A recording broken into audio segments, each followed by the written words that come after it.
Muy buenos días a todos. En esta ocasión, nuevamente estamos aquí para compartir con ustedes un nuevo tema que estamos eh, preparando en esta ocasión y tenemos el gusto de estar con ustedes, el maestro Marcos. Marcos, buen día. Hola, ¿qué tal, Nelson? ¿Cómo estás? Buen día. ¿Qué tal, amigos todos de Coparmex Riviera Maya? Es un gusto estar justamente con ustedes. Gracias por este tiempo. Vienen cosas interesantes, Nelson. Ya tenemos ahí una propuesta que parece va a jalar en el tema de reformas fiscales, algunos detalles importantes. Y pues bueno, la idea es compartirles y pues estar atentos para lo que se viene el próximo año. Muchas gracias, Nelson. Gracias, gracias, buen día. Gracias por acompañarnos. Y bueno, estaremos compartiendo algunos puntos que nosotros consideramos como importantes para este ejercicio fiscal que se avecina. Prácticamente estamos ya concluyendo este ejercicio fiscal y pues se viene, como bien ya comentaba el maestro Marcos, temas de trascendencia. Si bien no hay como tal una reforma de fondo, sin embargo, sí hay algunas modificaciones. Por lo menos aquí habría que puntualizar que en materia de reformas, pues todavía no hay una información oficial. Hay información circulando por ahí, pero pues todo parece ser que lleva ese rumbo, que sí se van a concretar. Y bueno, la idea es exponerlos de manera como anticipada, que podamos tenerlo en cuenta, prepararnos, porque si bien, repito, no hay una reforma de fondo, sí hay unos aspectos que se van a modificar, que se van a agregar algunos conceptos y sí resultan de trascendencia estos conceptos. Repito, pues estos puntos que vamos a exponer, puede haber otros, otra perspectiva, otros criterios, pero estos que exponemos nosotros los consideramos convenientes, dado la experiencia y la aplicación en casos particulares, ¿no? Entonces, siéntase en la libertad de hacer comentarios, de exponer sus dudas, y bueno, en caso de que algún asunto requiera algún análisis más profundo, en el caso particular, pues nos llevaremos el caso para darle respuesta a la brevedad posible. Entonces, sin más preámbulo, pues les damos la bienvenida y pasamos a los comentarios. Entonces, nuestro tema de esta ocasión, estrategias para iniciar el ejercicio fiscal 2025. Y bueno, la idea es que tengamos presente como primer punto es lo relativo precisamente a las reformas fiscales que se vienen para el año siguiente. ¿Qué es lo que se augura? ¿Qué es lo que se está vislumbrando en materia de reformas fiscales? ¿Qué significa nuevas obligaciones o beneficios para tu empresa? Pues lamentablemente lo que hemos visto en los últimos ejercicios, pues siempre las reformas están enfocadas a recaudar, pues que la recaudación de impuestos se incremente. Lamentablemente ese es el enfoque de las reformas y pues nos podemos dar cuenta, insistimos en este punto, de que no se está haciendo una reforma de fondo, sino que la autoridad está reformando ciertos aspectos muy puntuales y nos vamos a dar cuenta que esos pequeños, entre comillas, podríamos decir, pequeñas reformas, sí vienen a significar una importante manera en el de la recaudación en la que se está enfocando la autoridad. Entonces, y lo vamos a ir analizando. Entonces, ¿qué significan estas nuevas reformas para este ejercicio? Pues desde nuestra perspectiva podríamos considerar que nos están agregando más obligaciones y no tanto beneficios. Y en ese sentido, pues vamos a comentar algunos de estos puntos que se pretenden reformar y aquí el primero de ellos, de las reformas que se pretenden realizar para el ejercicio siguiente, es una relativa a la restricción temporal de sellos digitales. Recordemos que el certificado de sello digital, pues es prácticamente el similar a firma electrónica que utilizan las empresas para emitir sus comprobantes fiscales. Entonces, esta es una medida que ha venido utilizando el SAT principalmente ya desde años atrás. Este esquema de bloquear el certificado inicialmente Nos empezó. llevamos un huevito. Mande, perdón, ¿tendrán ahí algún comentario? Ok. La restricción en este sentido, y cuando inició este esquema, pues inició con el formato de cancelar totalmente el certificado. Y luego hubo una modificación y lo implementaron en dos etapas. Primero una restricción y luego la cancelación definitiva. Entonces, en este en este esquema, en este esquema de restricción temporal, lo que la reforma está enfocada en agregar un nuevo supuesto de restricción temporal. Recordemos rápidamente cómo funciona. Bueno, ante una situación que detecta el SAT, llámese que ha incumplido obligaciones fiscales, lo que hace primero es restringir el certificado. Te restringe el certificado y te da un plazo de 40 días para que aclares el motivo que originó esa restricción. Si en ese plazo de 40 días no aclaras esa restricción, ahora sí viene la revocación del certificado, ¿no? Te cancelan el certificado. Entonces, se agrega aquí la propuesta va en agregar un nuevo supuesto de restricción del certificado. Y lo que dice o lo que plantea esta reforma es que cuando los contribuyentes tengan créditos fiscales exigibles que no hubieran sido pagados o garantizados dentro de los plazos señalados de la ley o que la garantía que hayan exhibido sea insuficiente, esta va a ser una causal de cancela o restricción, va a ser una causal de restricción del certificado digital. Y aquí este es un tema, pues yo diría delicado para aquellos contribuyentes que traigan algún crédito fiscal ahorita y pues hayan promovido, por ejemplo, el recurso de revocación. Recordemos que el recurso de revocación tiene esa facilidad de no garantizar el crédito fiscal pero incluso esta reforma va acorde también a la modificación del 144 del código que habla de la garantía. Entonces, también se pretende para adecuar esta situación, pues pretenden también eliminar la dispensa de garantizar el crédito en el recurso.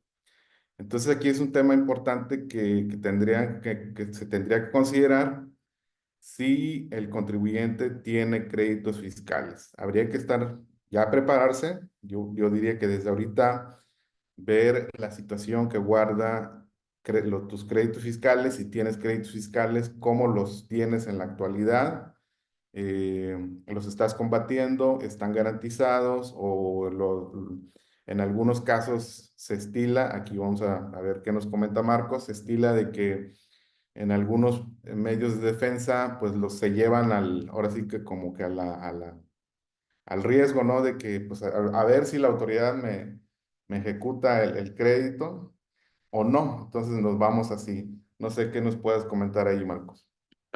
Sí, muchas gracias, Nelson. Bueno, esto me parece relevante porque, como bien referías, la reforma está siendo más integral o lo que busca de manera integral englobar es estas posibilidades en donde prácticamente tienes dos opciones, o garantizas o pagas los créditos fiscales, ¿no? El día de hoy todavía se permite avanzar en algunas acciones de defensa incluso sin garantizar los créditos fiscales. Recordemos que también, por ejemplo, existe el juicio de resolución exclusiva del fondo, en donde ahí se pueden litigar créditos millonarios, muy, muy, muy grandes, sin tema de garantía. Ahora ya no. Entonces, la reforma va ahí justamente enfocada en acotar cada vez más. Y aquí viene un tema importante. A veces nosotros como asesores legales o de defensa, pues justamente jugamos con esta posibilidad. Inclusive es un tema del riesgo de decir, tienes un crédito fiscal, el SAT ya te determinó un crédito, cuando vengan a cobrarte, pues entonces ahí o garantizamos o pagamos o nos defendemos. Recuerden que el procedimiento de cobro o el procedimiento administrativo de ejecución, el famoso PAE, es un procedimiento lleno de etapas en donde cada una se puede impugnar. Entonces, pues, eso permite o le da la oportunidad a las empresas de seguir operando, seguir avanzando en su gestión, aun y cuando tengan una contingencia siendo probablemente muy grande, ¿no? Pero con esto que están incorporando o en esta propuesta, pues me parece que se convierte, eso se acabará, porque prácticamente lo puedes hacer, pero la autoridad dice, bueno, pues te voy a restringir el certificado y con eso, pues prácticamente nos matan la operación, no nos vas a poder facturar, no vas a poder timbre la nómina y prácticamente van a llevar al contribuyente a pagar o a garantizar que en el peor de los escenarios, o más bien en el mejor de los escenarios, la garantía por lo menos puede ayudar un poco para no sacrificar, no poner en riesgo el flujo, ¿no? A través de la hipoteca, la prenda, la fianza, que también por ahí hay propuestas de reformas en ese sentido. Entonces, sí viene y hace sentido, ¿eh? Esto si ya cuando lo analizas de una manera más integral, Nelson, pues te das cuenta que está totalmente enfocado a recaudar más. Como bien decías al principio, la propuesta de reforma no es una reforma integral. Están de manera sorprendente, pero a mí me parece que es por la dinámica que ya trae la preparación del presupuesto. No están incorporando impuestos nuevos, por lo menos, no están hablando de incrementar las tasas de los que ya existen, pero sí están muy, muy, muy enfocados en la cobranza, en cobrar más, en cobrar más. Y me parece que también el SAT debe tener otros datos en el sentido de la cantidad de créditos fiscales o de impuestos que pueden recaudar todavía, ¿no? O sea, de los que ya se generaron, es decir, hay un pastel importante de lo que podemos cobrar, vayamos por él, a partir de, pues, ir apretando, apretando, apretando cada vez más y acotando estas posibilidades que el día de hoy tenemos y que en muchos casos le resuelven la vida a las empresas para seguir avanzando, defenderse y después de 1 o 2 años se gana y ya no garantizarse, no sacrificarse flujo. Pero con esto quieres hacer eso, se va acotando cada vez más y ya una vez que está el crédito exigible, que es cuando ya la autoridad te lo puede cobrar, no hay de otra. Pagas o garantizas, y si no, te cortamos el oxígeno, ¿no? Pues básicamente es eso, Nelson. Muy bien, muchas gracias. Y efectivamente, resaltar que en este caso, pues se refiere a que no esté garantizado el crédito, no esté pagado o que la garantía que se haya exhibido no sea suficiente.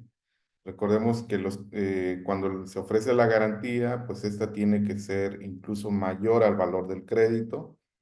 Y bueno, aquí también habría que analizar el caso particular porque también, ahora sí que aplicando el principio aquel de que nadie está obligado a lo imposible, es de que si el contribuyente se encuentra en una situación de imposibilidad de cubrir con sus bienes el adeudo o garantizar el crédito, pues existe la posibilidad de demostrar esa imposibilidad, de que no tengo la capacidad de cubrir ese crédito y entonces podemos ahí buscar un esquema de garantizar o que se me acepte la garantía de acuerdo a la posibilidad que tengo de garantizar, ¿no?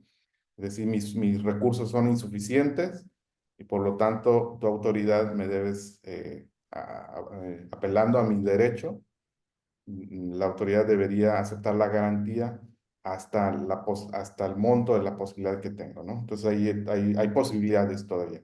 Nelson, tal vez Ujú. me voy a adelantar un tanto, pero creo que vale la pena por el punto en el que estás, justamente porque parte de las propuestas de estas reformas está lo de la garantía del interés fiscal. Digo, aquí lo traes abajo en el listado en las láminas, pero me parece que aquí podemos abordarlo en el sentido de que una de las formas de garantizar justamente es el embargo en la vía administrativa, que es yo ofrezco a la autoridad que me embargue ciertos bienes para garantizar.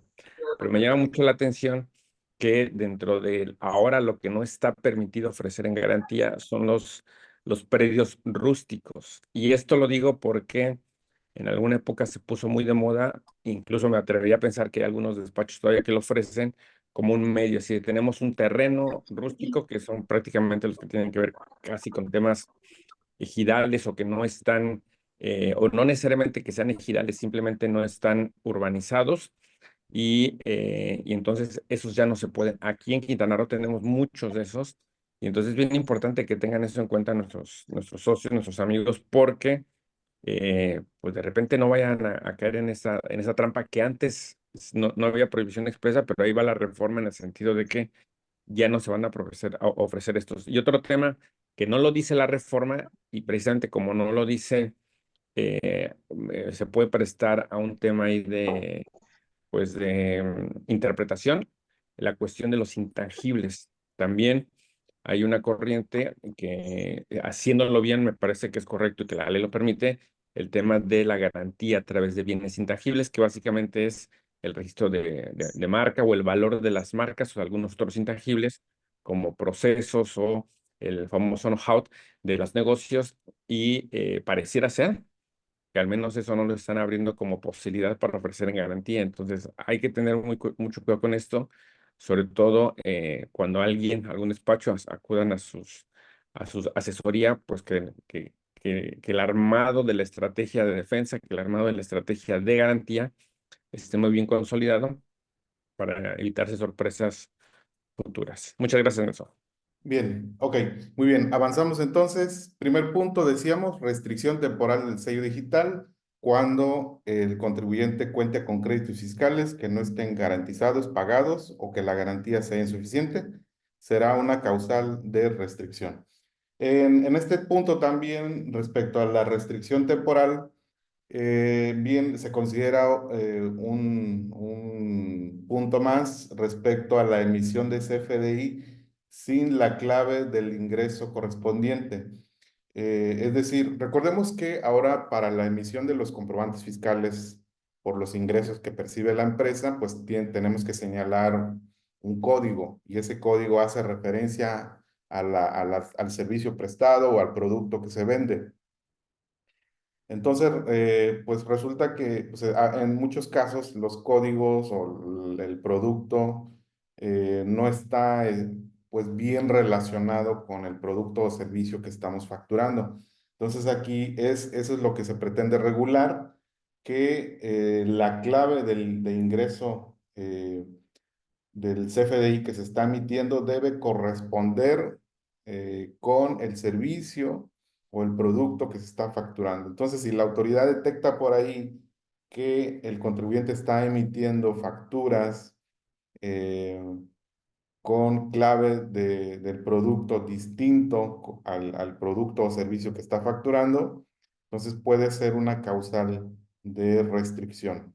Repito, debemos tener en cuenta el proceso de restricción. Primero viene la restricción, te dan 40 días para aclarar y si no aclaras en esos 40 días, viene la cancelación del certificado. Entonces, el hecho de que me vayan a restringir el certificado no quiere decir que ya perdí el juego, ¿no? O sea, la restricción es temporal y luego viene la definitiva. Muy bien.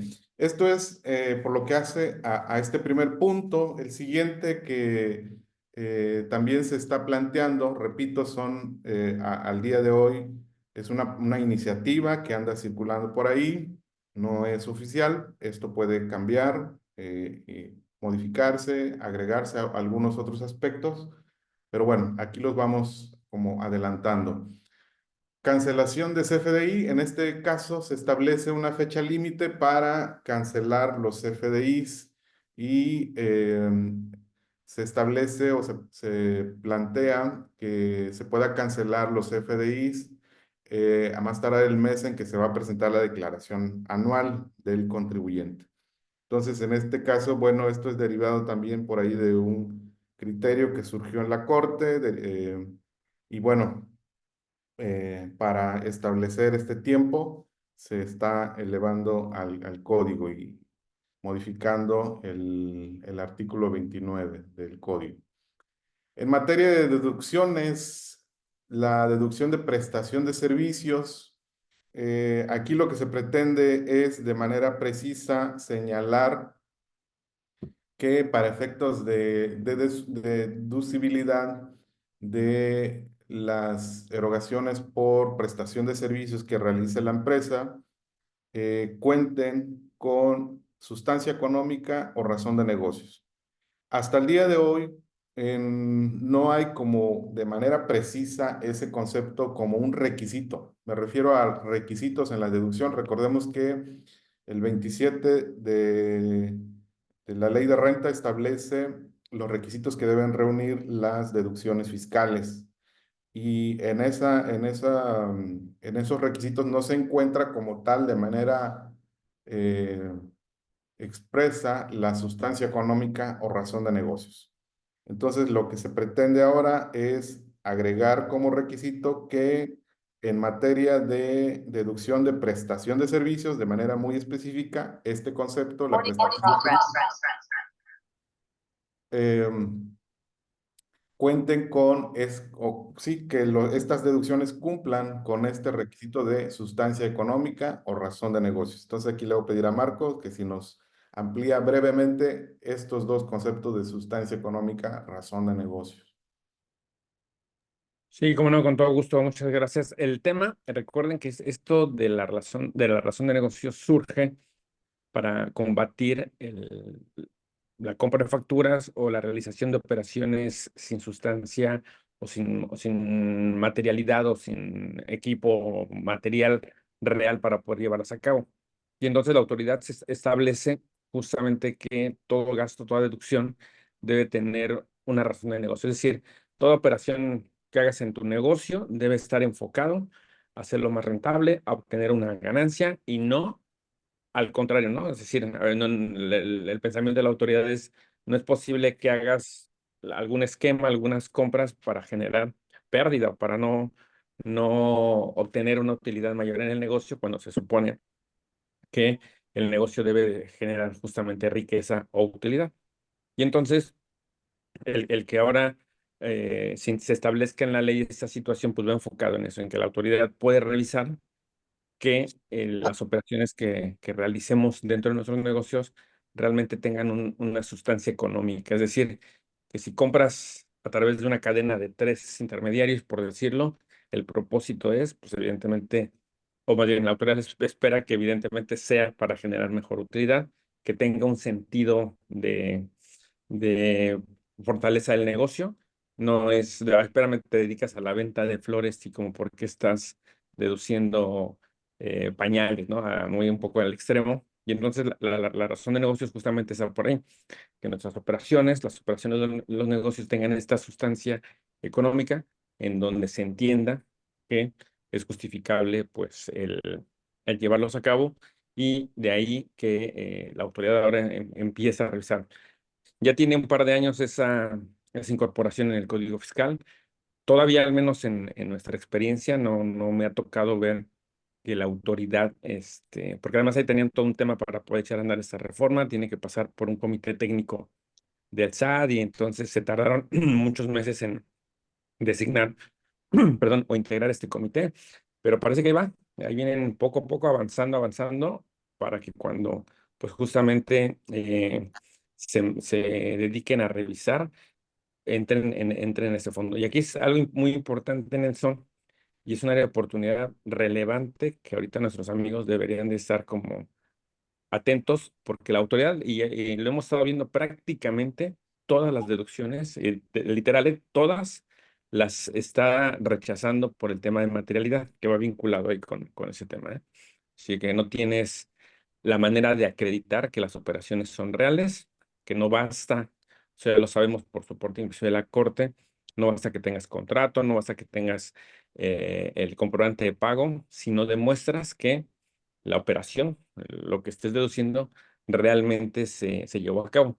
Y entonces esto plantea un reto importante porque en la operación de los negocios, pues evidentemente gana esta y entonces detenernos a revisar el contrato, detenernos a revisar que si al que estoy contratando tiene el seguro social y le paga a sus empleados, detenerme a ver si justamente esta operación que estoy haciendo está vinculado a me va a generar mejor utilidad en mis operaciones para justificar la sustancia económica. Entonces, de repente sí se vuelve pues todo un reto en la operación en el día a día. Entonces, ahí hay mucho, mucho por hacer en materia de prevención, ¿no? Hemos identificado que pocas empresas tienen cultura del control interno y que eso es fundamental justamente para ordenar esto. Entonces, aquí la recomendación, bueno, ya un poco resumen, sustancia económica, todas mis operaciones deben de tener un sentido de maximizar las utilidades, que se entienda que tienen el propósito de un negocio como tal y no solamente gastar para generar más deducciones. Y el segundo, pues fortalecer mis temas de controles internos para la generación de materialidad y poder demostrar que las operaciones o aquellos gastos que realicé o deducciones sí son reales y que no nada más los inventé para no pagar impuestos. Muy bien, muchas gracias. Sí, y nada más agregaría el tema en este caso, pues la reforma está enfocada de manera específica a la prestación de servicios, que es el tema que en las revisiones que nos ha tocado atender, advertimos que sí o sí la autoridad observa servicios. ¿Por qué? Porque es el caso donde esa deducción la autoridad considera que se puede todavía manipular, ¿no? Porque no hay una cuestión física, sino que puede elaborarse como tal un proyecto en papel. Entonces, bueno, ese es uno de los puntos a reformar. El siguiente habla respecto a uso de herramientas tecnológicas en las diligencias de visita domiciliarias y verificación de bienes en transporte. Esto está enfocado para darle facultades a la autoridad de que cuando lleve a cabo el inicio de las visitas domiciliarias o en el desarrollo de estas visitas o la verificación de bienes en transporte, que tiene que ver con materia aduanera, la autoridad podrá utilizar mecanismos para obtener audio, fotografía y video de todas las diligencias que lleva a cabo en estos conceptos. Visita domiciliaria se refiere a auditorías que lleve a cabo la autoridad y que cuando inicie la auditoría o en alguna parte del desarrollo de la auditoría, la autoridad pueda implementar estos mecanismos, obtener audio, fotografía y video de las diligencias en las que se desarrollen y también respecto a verificación de bienes en transporte. Esto tiene que ver con la autoridad aduanera cuando verifique mercancías en tránsito, ¿no? Entonces, también es un tema importante que tenemos que considerar en el caso de que en el ejercicio siguiente llegara a tocar algún procedimiento de este tipo. El siguiente, la siguiente propuesta también plantea respecto a la garantía del interés fiscal, que precisamente ya comentábamos anteriormente. Lo que se plantea es eliminar precisamente la dispensa de garantizar el crédito fiscal en recursos de revocación o de inconformidad ante el IMSS, ante el Infonavit. Hasta el día de hoy, pues el Código Fiscal contempla la posibilidad de no garantizar el crédito cuando se promueven los recursos que hemos mencionado, ¿no?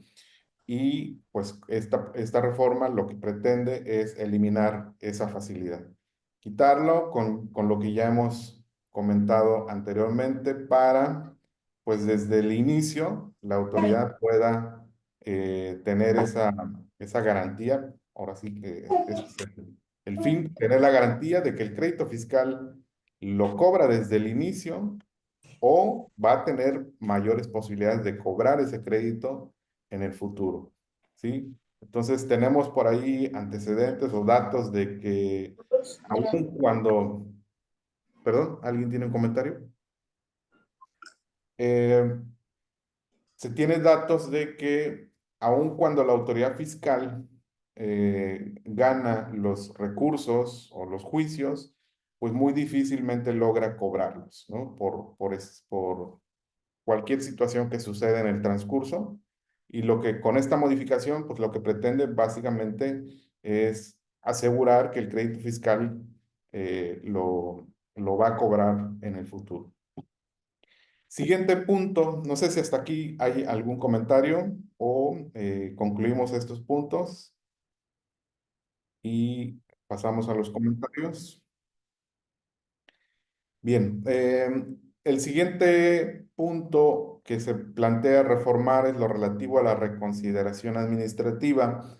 La reconsideración administrativa, bueno, es una, digamos que una alternativa que tiene el contribuyente para solicitar la revisión de una resolución que no fue favorable para el contribuyente. Es decir, pensemos en que la autoridad me impone me determina un crédito fiscal o una multa o me niega alguna resolución y pierdo yo la posibilidad de impugnar esa resolución.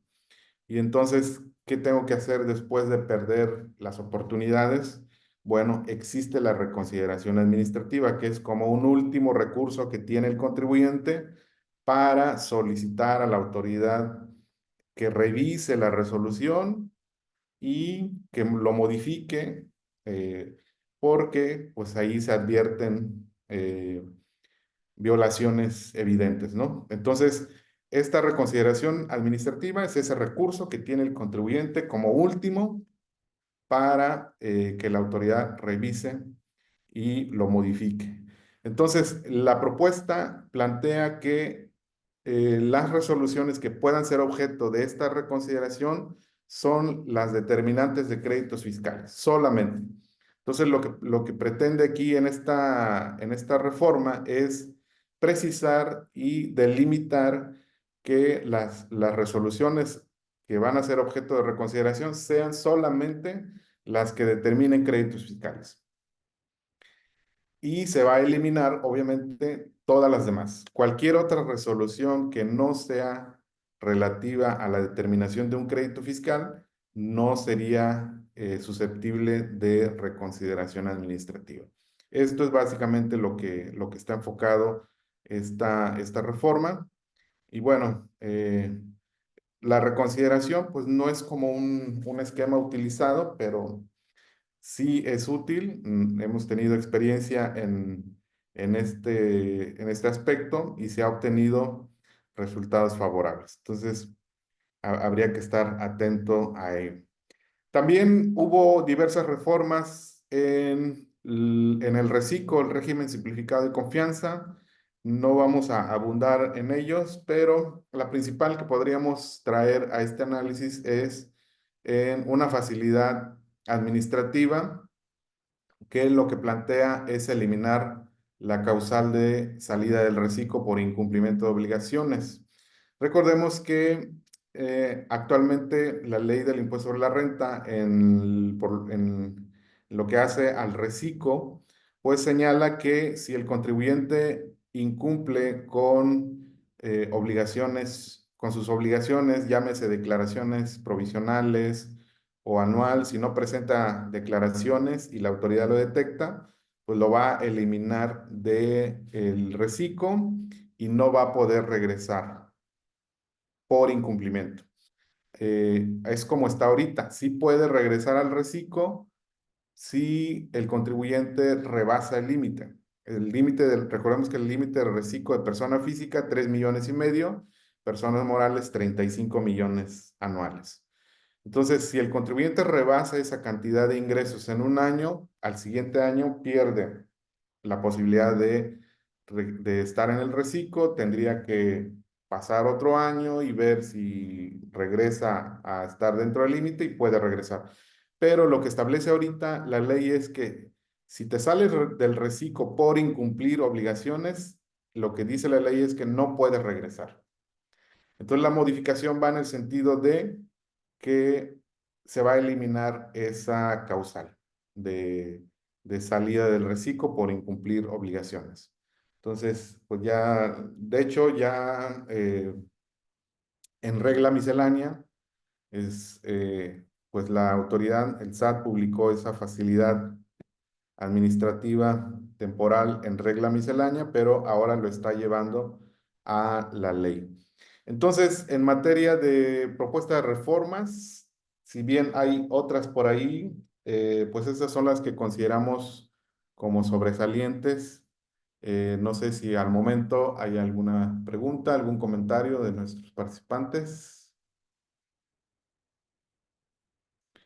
Bien. Pues si no es así, vamos a continuar con el siguiente aspecto que traemos para comentarles.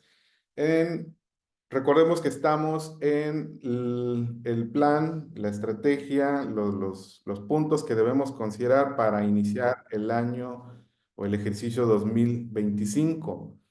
Número uno, propuestas de reformas. Número dos, el tema de las deducciones. Ya hablábamos por ahí.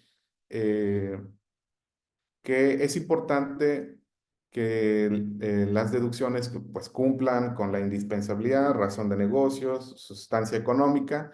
Y bueno, en materia de deducciones es importante que pues se verifiquen, establecer controles y más adelante vamos a llegar a ese punto, pero vamos comentando aquí que en materia de deducciones pues debemos observar que las deducciones cumplan con requisitos básicos para que al momento de que seamos sujetos de una revisión, pues estas deducciones no sean rechazadas o observadas.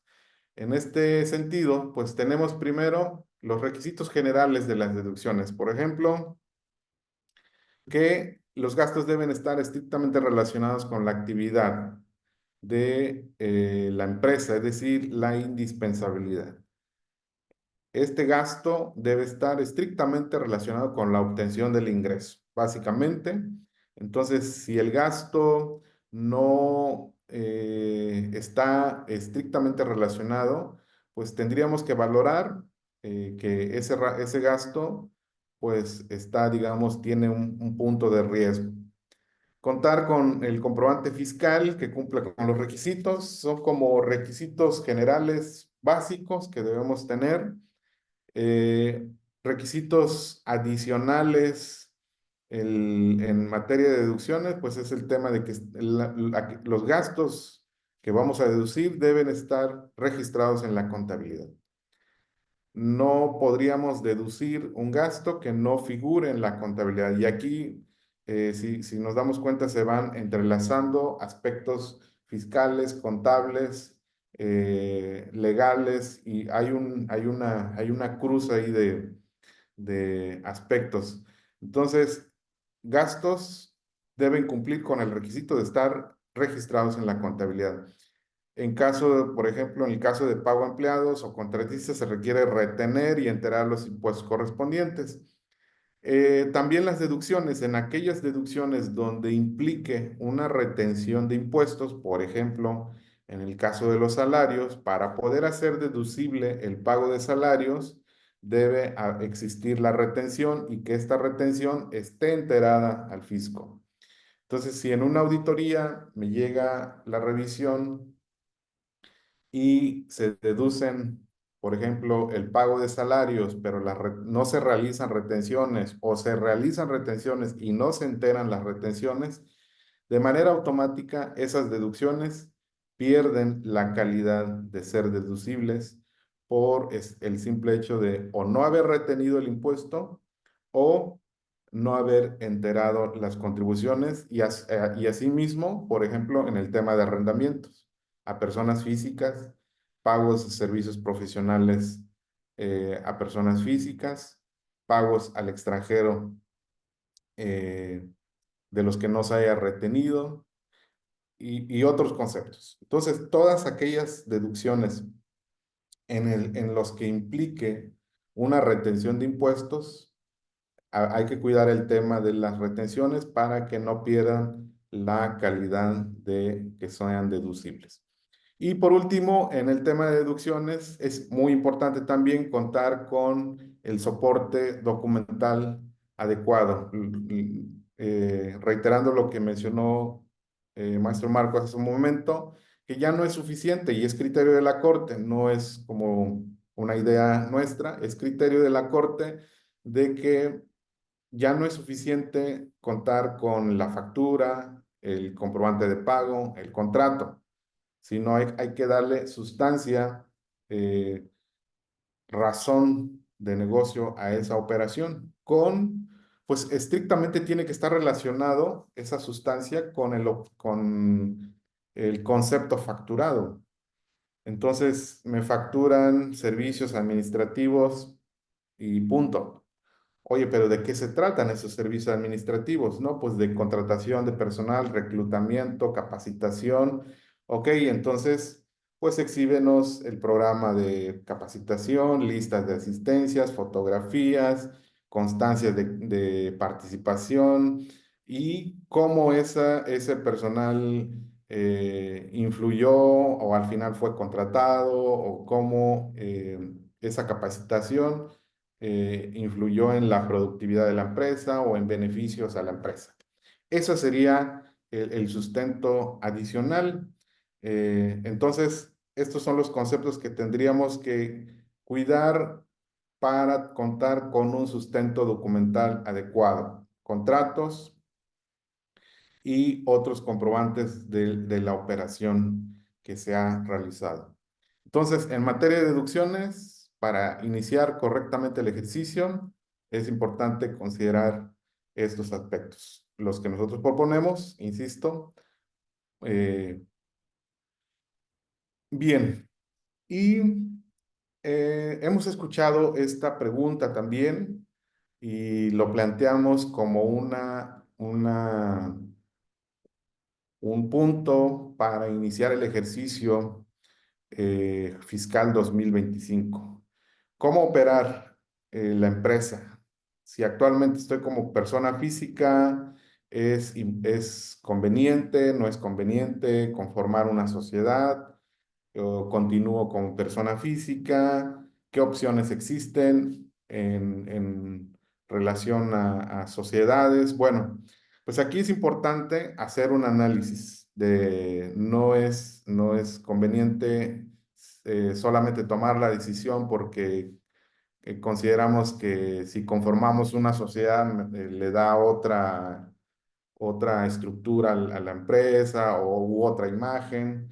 Se tiene que considerar diversos aspectos, tanto administrativos, fiscales, legales, del negocio, ¿sí? Por ejemplo, aquí traemos, comentamos cuáles van a ser o cuál es el monto de los ingresos anuales que proyectan, ¿no? Para el siguiente ejercicio, ¿no? Pues ese sería un aspecto que tendríamos que considerar, los ingresos anuales. O, por ejemplo, otro ejemplo es si considera que conformar una sociedad unipersonal o de varios socios. Entonces, tendríamos que considerar diversos aspectos, hacer un análisis, cuál es el proyecto que se va a realizar, cuál es su proyecto de crecimiento, 5 años a 10 años. Y bueno, en ese sentido pues tendríamos que concluir pues conviene esta sociedad o aquella, o para iniciar esta, o esta que tiene más facilidades, etcétera, ¿no? Y en ese sentido, bueno, tenemos las sociedades que más son utilizadas. Tenemos la sociedad anónima, que esta básicamente podríamos decir que pues es la sociedad mayor, una de las mayores utilizadas, y pues porque no tiene, podríamos decir, limitantes, eh, y es una especie de sociedad abierta, ¿no? En el sentido de aceptar inversionistas sin ninguna restricción, a reserva de lo que establezcan los socios al constituirse. Es un tipo de sociedad abierta, ¿no? Y Tenemos también la sociedad de responsabilidad limitada, un poco a diferencia de la sociedad anónima, la SDRL, Sociedad de Responsabilidad Limitada, es una especie de sociedad podríamos decir, un poco cerrada en relación a la admisión de socios, la admisión de inversionistas. En ese sentido queda como un poco cerrada. Y otro ejemplo también que comentamos es la sociedad por acciones simplificadas. Esta tiene la característica de que puede constituirse eh, de manera unipersonal, es decir, un solo socio. No requiere que existan socios. El capital puede ser desde $1. Por ejemplo, la otra característica es el límite de ingresos, que al día de hoy me parece que anda un poquito arriba de 7 millones, 7.100.000 pesos por ahí. Eh, y ese es su rango de ingreso. Por ejemplo, si es un negocio que está en ese límite, su manera de constituir esta sociedad es relativamente rápida. No es necesario acudir ante notario público, se puede tramitar la firma electrónica de manera inmediata, darse de alta en el RFC sin acudir al SAT. Entonces, esta última, por ejemplo, la sociedad por acciones simplificadas es una alternativa, digamos, eh, incluida en estas sociedades unipersonales, considerando, por ejemplo, también el tema de los ingresos anuales, ¿no? Entonces, hay diversidad de sociedades dependiendo de la actividad, dependiendo el esquema el proyecto que se pretende realizar. Habría que analizar el caso en particular para determinar cuál es como la estructura óptima de la sociedad que se pretende constituir. Muy bien. No sé Esto si... tenemos aquí una duda, bueno, una intervención del doctor financiero. Adelante, Adelante, por favor. adelante, por favor. Sí, hola, buenos días, ¿me escuchan? Sí, Adelante. muy bien. Ok, aquí yo tengo una duda. Se habla de los topes en ingresos. Por ejemplo, una persona física con actividad empresarial, con 3,5 millones, por decirlo así, su evolución, si llegara a rebasar esas cantidades en ingresos anuales, sería lo más recomendable una sociedad por acciones simplificadas de aquí hasta que vuelva a toparlo. ¿Es correcto? ¿Podría ser una evolución así? No alcancé a escuchar bien, pero creo que mencionaba que la persona física que está en actividad empresarial, si la persona física está en el régimen de las personas físicas con actividades empresariales y profesionales, no tiene como tal un límite de ingresos como persona física, a menos que esté en reciclo. La persona física con actividad empresarial puede estar en reciclo como persona física. Si no está en reciclo, no hay límite de ingresos. Puede seguir operando como persona física. Pero si la persona física está en reciclo, el reciclo le topa a 3,5 millones. Ahora, aquí lo que comenta es la posibilidad de operar a través de una sociedad. Puede ser la sociedad por acciones simplificadas que tiene un tope máximo de 7 millones de pesos anuales. Ese sería su siguiente tope. En este caso sí habría un tope de ingresos de 7 millones, poquito más de 7 millones. Si se llega a ese tope de 7 millones anuales, tiene que cambiar de régimen de capital. Es decir, conformar posiblemente una sociedad anónima, que es el esquema que le seguiría en el caso de persona moral. No sé si aclaré su punto. Sí, sí, sí. Y bueno, solamente para aterrizar, eh, Sí. la sociedad de acciones simplificadas es de manera unipersonal, pero ¿fungiría como persona moral o seguiría siendo persona física? Cuando se constituye la sociedad por acciones simplificada, a partir de ese momento figura o funciona como persona moral. Es una sociedad, es unipersonal conformada por un solo socio, pero funciona como persona moral, ya no como persona física. Ah, ok, muchas gracias. No, gracias a usted. Ahí, doctor, me traen a complementar que esa figura es muy benévola, tiene muchos beneficios. Uno de ellos es que no tienes que acudir ante el notario público a la Constitución.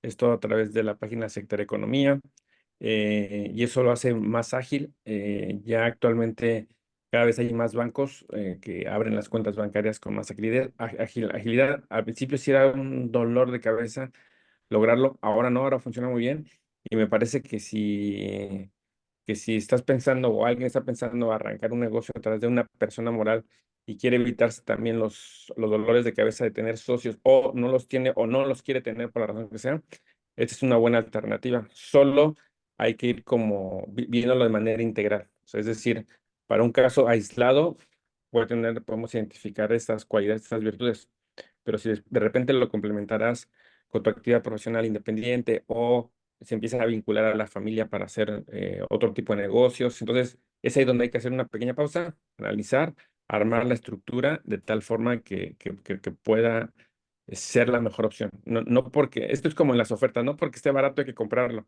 no porque estén al 2 por 1 ahora en el Buen Fin, hay que irnos de bruces. No, no, hay que analizarlo, hay que identificar y ver justamente esta finura de qué es lo más conveniente. No necesariamente porque es sencillo, es accesible, sea lo que conviene de acuerdo a tus actividades, porque de lo contrario podemos asumir obligaciones fiscales que de repente pueden convertirse también en un dolor de cabeza por no haber hecho esta previsión o este análisis previo. Entonces, nada más con ese antecedente. Muchas gracias. Bien, muy bien. Entonces, avanzamos en este punto. Otro aspecto que para iniciar el Perdón, ejercicio, perdón, es que tenemos aquí otra duda en el chat. adelante, Eh, por favor. dice Marco, dice, la persona moral simplificada es flujo de efectivo y paga el 30% sobre utilidad en forma mensual y es acumulativa la utilidad. Es correcto, sí, sí, sí. En este caso, la sociedad por acciones simplificadas podría estar tributando en el reciclo. Y recordemos que en este caso, pues estaría sus ingresos, sus deducciones estarían, digamos, ¿cómo se me fue la palabra? Pues estarían ligados al flujo, ¿no? A tributar mediante flujo, es decir, el ingreso cobrado, el gasto pagado sería el acumulable y es el mismo tratamiento en el caso del título 2 de las personas morales, es decir, aplicamos la tasa del 30% directo. Que me parece, Nelson, no sé si coincidas que a raíz de la reforma en donde se incorpora el régimen, digo, de simplificado de confianza a las morales, el gran beneficio que implicaba la persona moral de tributar a través del flujo efectivo, es decir, con base en mis ingresos y mis gastos, se diluye porque cualquier persona moral que esté en reciclo tributa de esa manera.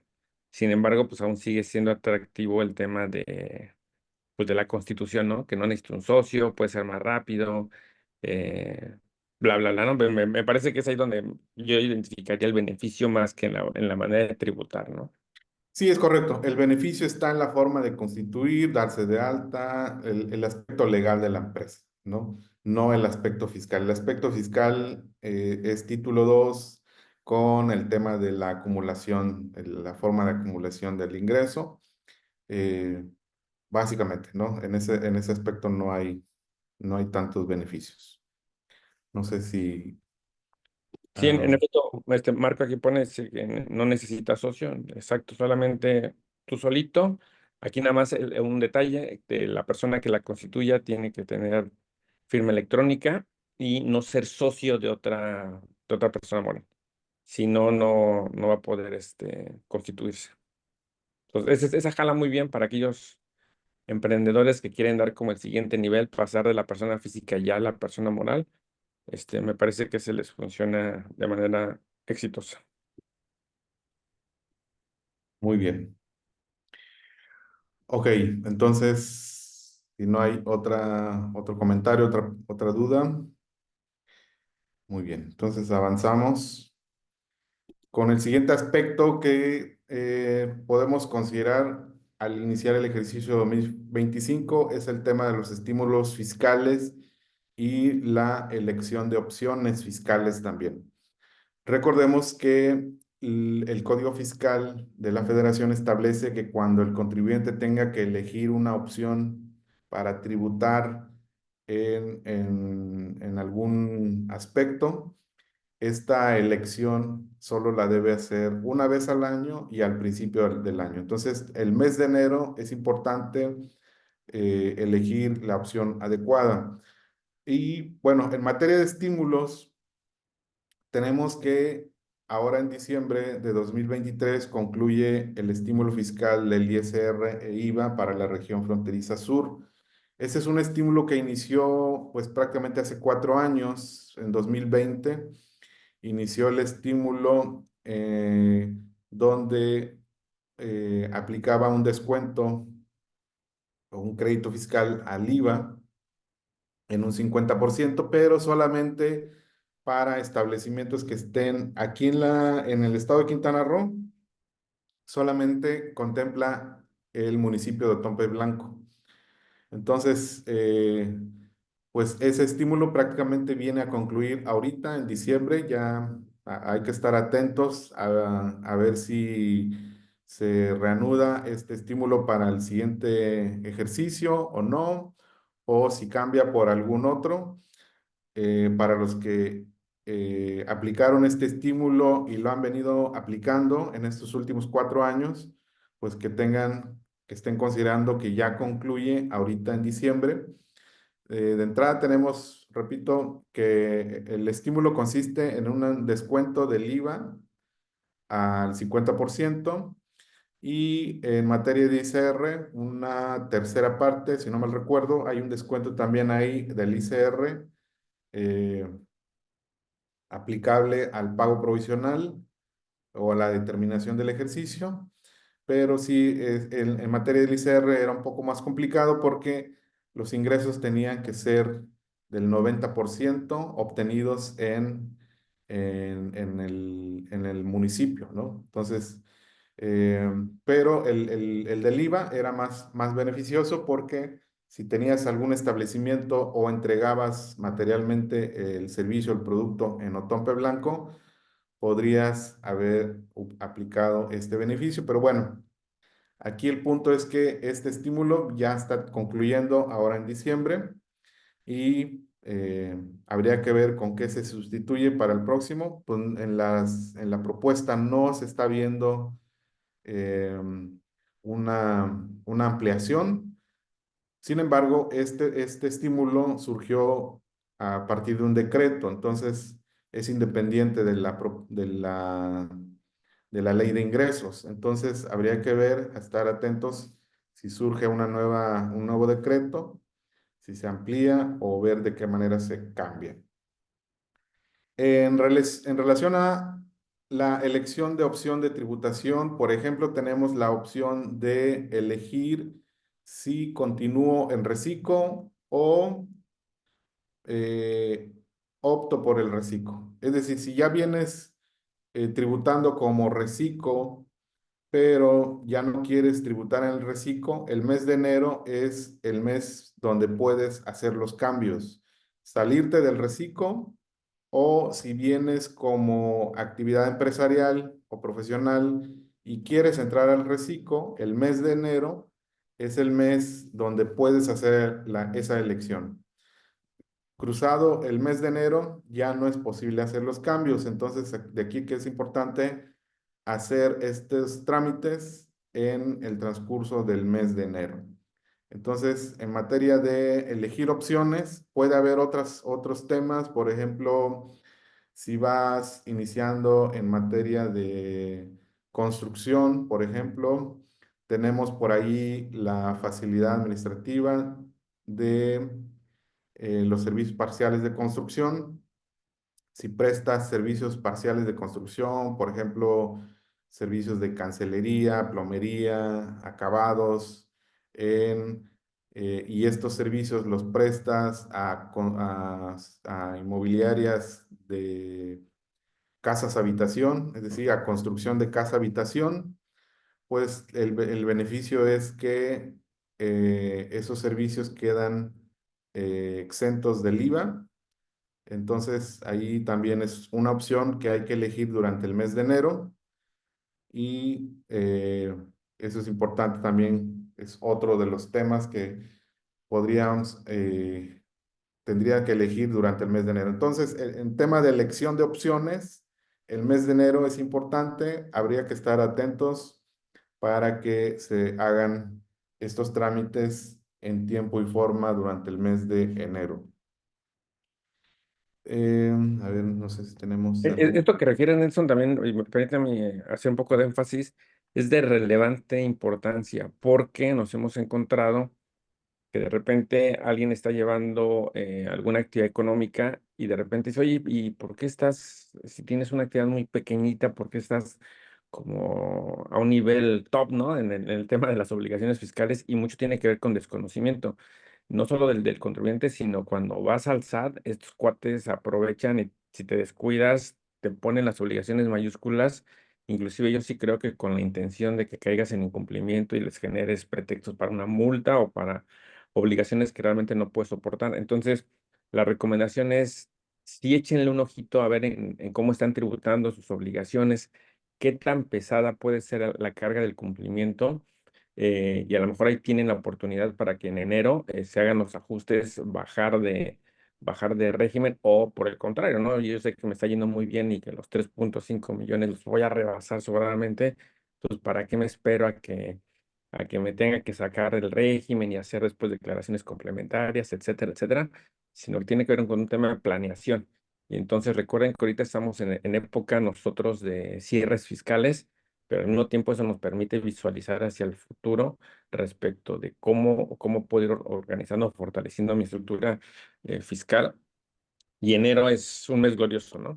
Y mientras lo puedan hacer antes, mejor, porque si no, ya saben, el último día la página no jala y entonces se pueden perder ahí beneficios importantes con motivo de eso. Gracias. Muy bien, muchas gracias. Bien, continuamos entonces. Tenemos este tema también que como inicio de año podría ser de bastante importancia para la empresa realizar un análisis del nivel de fortaleza de la empresa en las áreas administrativas, contable, fiscal y legal de la empresa. Y esto es un ejercicio que como firma estamos implementando en nuestras parte de nuestros servicios que hemos advertido que sí son de, de beneficio para la empresa, ¿no? Y exponemos como cuatro áreas que consideramos importantes dentro de la empresa. La primera, la administrativa, que tiene que ver con medir el nivel de fortaleza en materia de control interno. Es decir, cómo están los procesos, cómo están en la estructura de personal, cómo está sustentado la contratación de personal, estás administrando adecuadamente tus recursos, estás aprovechando todos los recursos, es decir, cómo está el control interno en la parte administrativa del negocio, porque esto definitivamente es la primera parte. Hemos considerado que esta es la parte fundamental que se traduce en beneficios o se va a traducir un mal control interno, una falta de control interno, definitivamente va a tener consecuencias fiscales, va a tener consecuencias legales, etcétera, ¿no? Se va a traducir a otros aspectos. Entonces, el control interno consideramos como un aspecto principal, primordial, para elevar la fortaleza de la empresa.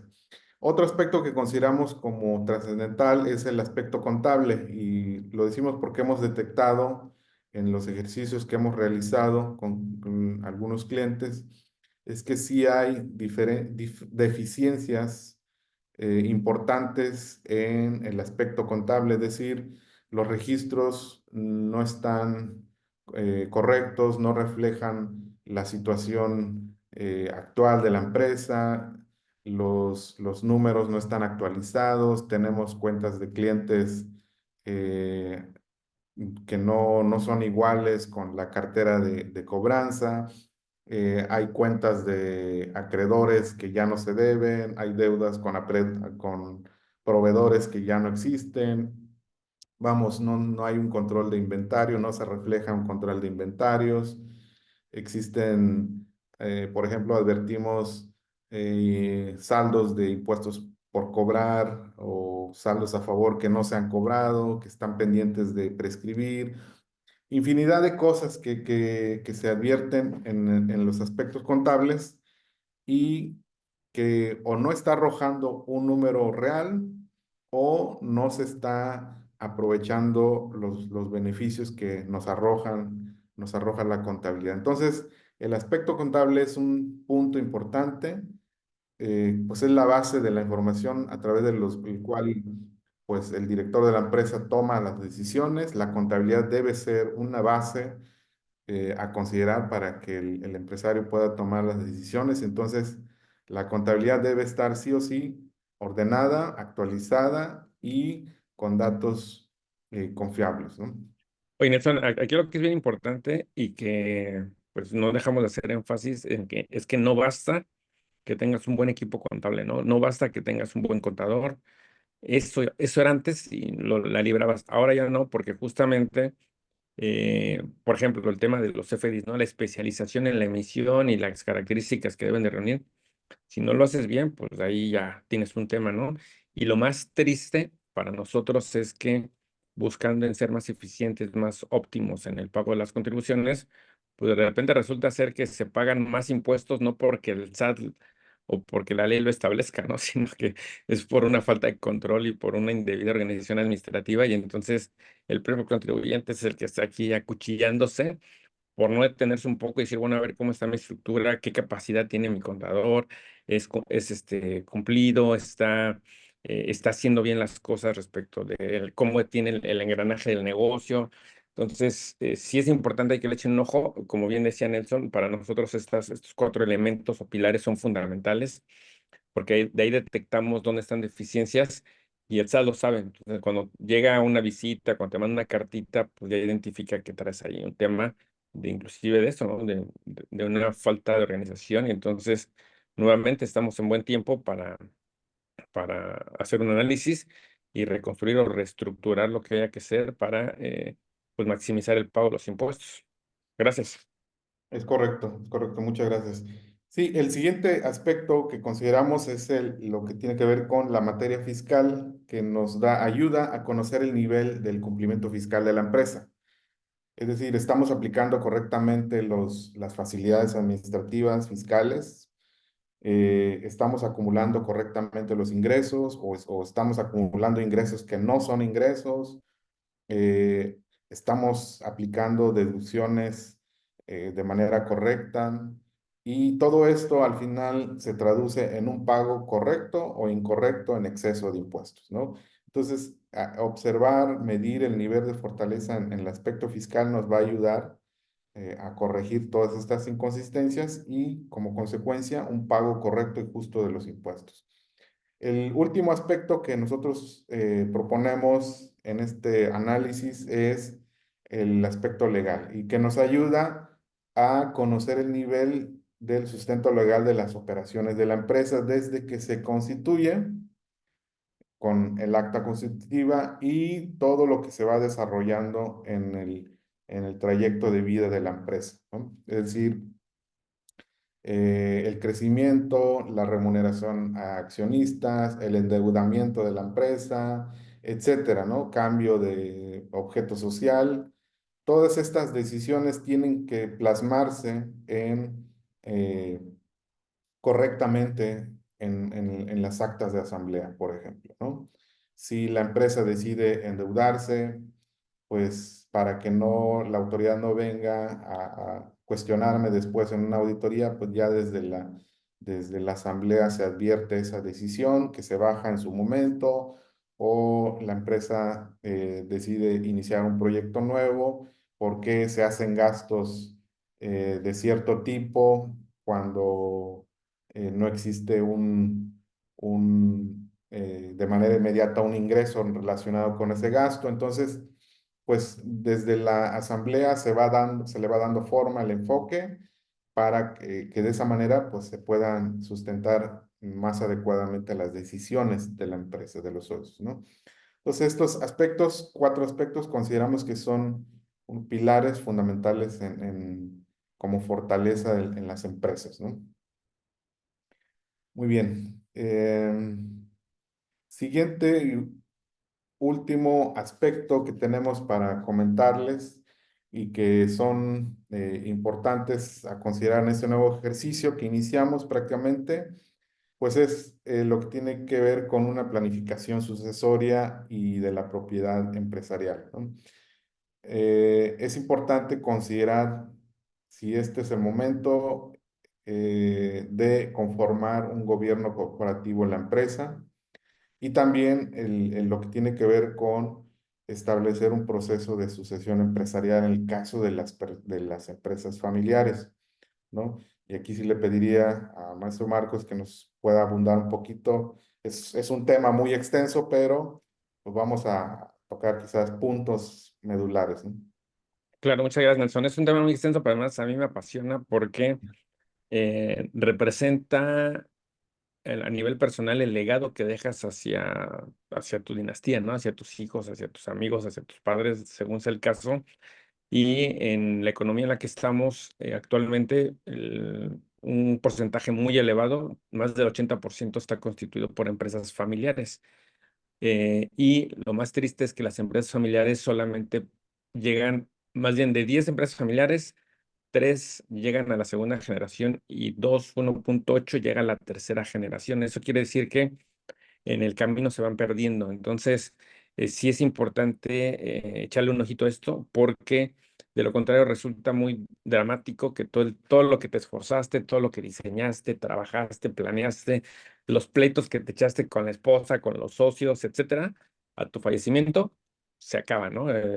Los hijos muchas veces no quieren tomar el control o no les interesa, o llegan los herederos y queriéndose adueñar o apoderar del control porque es un negocio exitoso, se lo terminan acabando y destruyendo, o simplemente hemos tenido casos en donde, pues, al fallecer de una manera espontánea o repentina, como nos puede pasar a todos, los más cercanos más bien desconocen la operación, no tenían idea de cómo funcionaba el negocio y eso se acaba muy pronto. Entonces, sí es bien importante justamente el decir, bueno, a ver, estoy trabajando, estoy invirtiendo, ya le dediqué muchas horas de cómo voy a trascender, ¿no?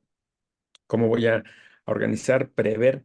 No basta ya en el tema de los negocios con tener el testamento, no es suficiente decir, bueno, pues hago un legado y le establezco a Pedrito le dejo esta empresa, a Juanito la otra, o ciertas acciones y ya con eso se arregla el problema. Porque si Pedrito, Juanito no quieren las acciones, no están involucrados, no hay procesos, no hay este procedimiento de sucesión adecuado, eh, insisto, de los negocios se acaban, se terminan por cerrar con toda la afectación y para mí, pues, digo, el muerto ya no lo ve, pero pues es como muy lamentable todo este esfuerzo que prácticamente termina ahí.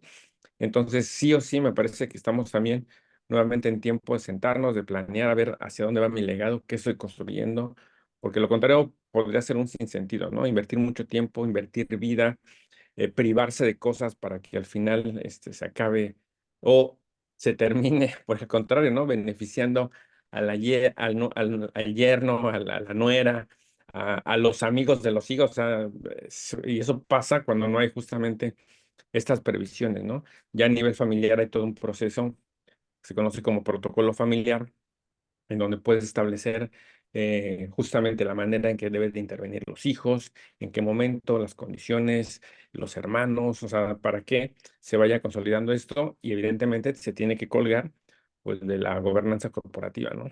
Sin embargo, ahí me parece que hay un reto importante porque justamente ¿qué pasa con el tema de que no hay libros de actas, no hay libros de acciones, no hay un registro del... Entonces, pues si no está esta base fundamental, ¿cómo podemos engarzar el tema familiar? Entonces, sí es bien importante eso que refiere Nelson, como un tema de, a ver, si ya estoy retomando las cosas, estoy en esta charla porque me interesa hacerlo bien, me interesa maximizar los recursos, me interesa que mi trabajo rinda fruto o me interesa dejar un legado, es decir, una herencia a mis hijos, un patrimonio, inclusive a mis trabajadores, a quien ustedes gusten, pues hay que empezar a arrastrar lápiz, sentarse, irlo planeando y previniéndolo, ¿no? Todas las empresas, digo, esto no es algo que nosotros nos inventemos, las empresas grandes funcionan así. Bimbo funciona así, Urrea funciona así. Es que menciono estos ejemplos de los que tenemos conocimiento de cómo está estructurado su protocolo familiar. Y entonces, si ellos, previendo esto, que son empresas muy exitosas, lo hacen, pues creo que nosotros que estamos justamente en el momento de la construcción de nuestros patrimonios, vendría muy, muy bien sentarnos y empezar a trabajar en eso de manera conjunta pues a la construcción del patrimonio y de la fortaleza del negocio. Eh, Perfecto, por aquí hay unas preguntas, Nelson. En el Ok. chat dice, en la empresa simplificada muere el socio y tiene bienes la empresa. ¿Qué pasa con la herencia? ¿Qué efectos hay fiscales? Eh, eh, Fiscales como tal, pues la herencia no está grabada, es decir, no pasa nada en el sentido de que si esos bienes se transmiten a ciertos hijos, el tema es justamente el que muchas veces no se tiene claridad en esto. Es decir, tengo una empresa, pensemos que sea la SAS, y dentro de la empresa tengo incorporado un inmueble. Y yo fallezco, tengo tres hijos y en mi testamento solamente designé o dije que la empresa se quedaba a Juanito, ¿no? Mi hijo el menor. Pues, evidentemente, la empresa con todo su patrimonio pasa pues a Juanito y eso va incluido los inmuebles, ¿no? No se desincorpora de la empresa como tal. Entonces, ahí habría que definir eso. Si de repente tengo tres, por un ejemplo sencillo, tres inmuebles dentro de la sociedad, pues entonces, y quisiera que cada uno de mis hijos se estuviese protegido o se quedaran con un inmueble, pues señalarlo, ¿no? O luego nos ha encontrado que en los testamentos no se especifica el tema de las empresas, ¿no? De los negocios. Casos en donde los hijos o las esposas ni siquiera sabían que el que falleció, el de Cuyus, tenía otras empresas o que tenía otros negocios. Y entonces, esa es la parte, ¿no? Si se dan cuenta, ya no solamente es un tema del SAT, de impuestos, del fisco, sino que ya incorpora otras áreas del derecho, el tema civil, el tema familiar, el tema notarial. Y entonces, por eso es un aspecto que desde nuestro llamado de atención de ahora es, hay que sentarse, hay que planearlo, hay que irlo armando, hay que irlo estructurando justamente para que no nos gane pues la vida, ¿no? Y se acabe y dejamos ahí un tema de descontrol. La empresa pequeña y mediana no funciona así. En la operación pareciera ser que no, Erika, ¿eh? Pareciera ser que no, pero no sé si te refieres como a no es necesario, no se requiere. Nosotros consideramos que sí, porque además dependerá de qué tipo de empresa. Miren, para mí el caso que me motivó a analizar o meterme más este tema es el de un cliente 3 años menor que yo, que falleció en pandemia. Nosotros le estábamos ayudando en la estructura del negocio.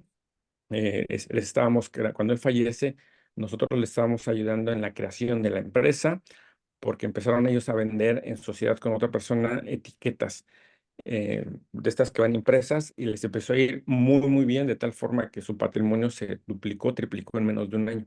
O sea, les empezó a ir, le encontraron en la veta de oro y empezaron a hacer mucho, mucho dinero.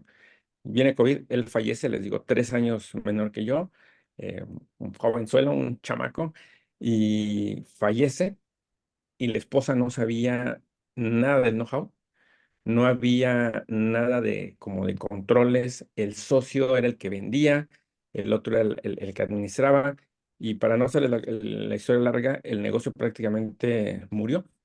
El socio lo arrancó un poquito después, pero lo más triste es que la esposa y los hijos prácticamente se quedaron desamparados, se quedaron sin nada después de haber gozado de las mieles de un negocio muy próspero, ¿eh? Y era un negocio en donde tenían tres empleados. Entonces, para mí no es un tema de que si es una empresota muy grande o es, no, no, no. Es un tema nada más de cuestión de orden y que pues además todos trabajamos y vamos hacia adelante sobre cómo estructurar el patrimonio que estamos trabajando. Entonces, no lo dejemos. De repente hay temas que sí parecen como muy técnicos. Por ejemplo, otro tema con el que batallamos mucho es la cuestión del compliance. Cuando hablamos de compliance, todos pensamos es caro, es difícil, es costoso, no es para mí. Y no es cierto. Al contrario, el tema es que a veces nosotros como abogados nos queremos ver muy, tal vez excelsos o muy técnicos, pero realmente lo que habla eso es un tema de órgano, de controles internos, de mejores prácticas, de mejores procesos, que cuando los aterrizas a nivel de la empresa que sea, así sea muy chiquita, perdón, eso significa en automático una atracción diferente y una maximización de los recursos mayores. Entonces, de ahí es la parte de nosotros como insistiendo de que esto debe de funcionar, de que sí hay que preverlo por la experiencia que hemos tenido. Entonces, pues básicamente es por ahí. Muchas gracias, Nelson. Y gracias a ti, Erika, por el comentario. Y pues estamos aquí a la orden. Muy bien, pues muchas gracias. No sé si tengan algún otro comentario que quieran exponer.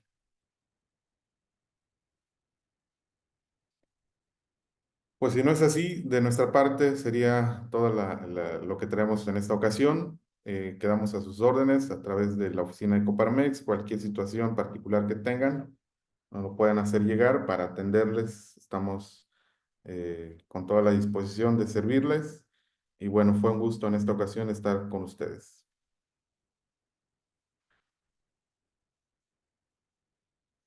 Muchas gracias, gracias a ustedes. Vamos.